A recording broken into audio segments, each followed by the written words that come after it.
we're being asked to talk about a live report that reports unsubmitted timesheets, and there's a little bit of chatter back and forth about that in the forum. Um, we're in our demonstration database. This is our recommended technician dashboard. The first widget is the ready to engage. These are all the tickets that they can engage on at will.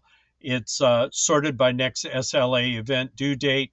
The next widget is the service calls. It tells them when the next time they're scheduled to work directly with the customer. We're looking at Technician 3's dashboard. So until December 1st at 12:15 p.m., he or she is free to work the ready to engage widget. And then all those waiting tickets that are typically in the queue list that the techs trip over, we push over into this third widget. And these are the ones that are waiting.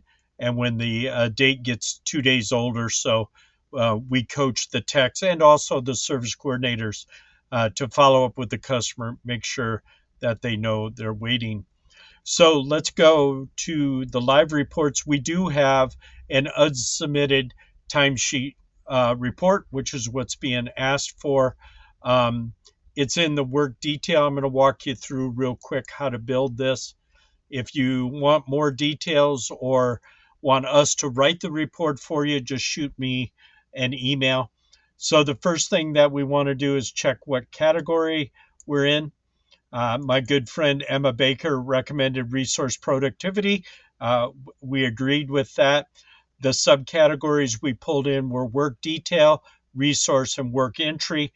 The same thing that Emma recommended is looking at this work entry subcategory. So far we're on the same page with Emma. No surprise there. She has schooled us on a lot of stuff and showed us a lot of how to put things together. So we sorted first by resource full name. That makes sense. Work entry, timesheet period, end date, and then work detail, work date. This isn't well known in Autotask, but not the last item, but at least in your sort list, you need one field from your base category. The reason for that is Autotask live reports Autotask in general is a database, and the live report writer it's structured like a SQL database. So you need a SQL reporter to get to all the fields. And in a SQL report, also in a SQL database, the way it works is there's lookup fields linking tables to tables. And what happens in this base category is it makes sure that there are linking fields to all the tables that are in the category. So you have to have one of these in the sort, because the sort, in addition to setting the sort order for the report, the sort also sets up those linkage between the tables. So if you're running reports that have columns or fields of data that are just empty, you know there's data in there, but the live report can't get to them. Most likely it's because your linking isn't working. Check your sort. Make sure you have an item from the base category in the sort. So things like work detail, work date really have nothing to do with the report. We just pull it in at the end to make sure that all the linking in the report works. So far I think we're in pretty good shape. The only reason we're pulling this stuff in, resource full name is what we're linking on. Timesheet period, end date, that's our sorts. And then this last one is just thrown in there to link the report. So the next thing let's look at filters. I think this was a little different than what Emma was talking about. Work entry, timesheet period, end date, is just somewhere within the last week. We actually went back a whole month. So work entry, timesheet approval status, and then the resource default department. So the work entry timesheet approval status we pulled in was not submitted. That's the field that you're missing. It's available in filters. might be available in the report also, but we just pulled in the timesheets that had not been yet submitted because that's what we're looking for. We're looking for unsubmitted. So where Emma said to do it in a grouping, we did it at the filter level. Two different ways to pluck a chicken, nothing else. Resource default department, in this case, we only wanted to report on the software department, so we did software solutions. That's just kind of limiting the data if you're big and you have a lot of different departments.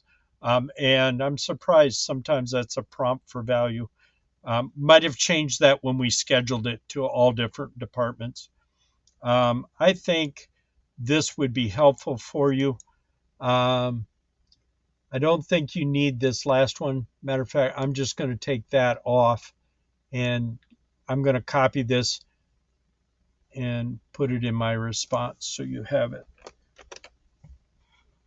And if this is a waste of time and you're like, Steve, you're putting that in the response, I don't need it, I apologize. Trying to do the best I can, not meaning to waste your time. Normally I go to an advertisement at this point and start talking about things like our real-time time entry report.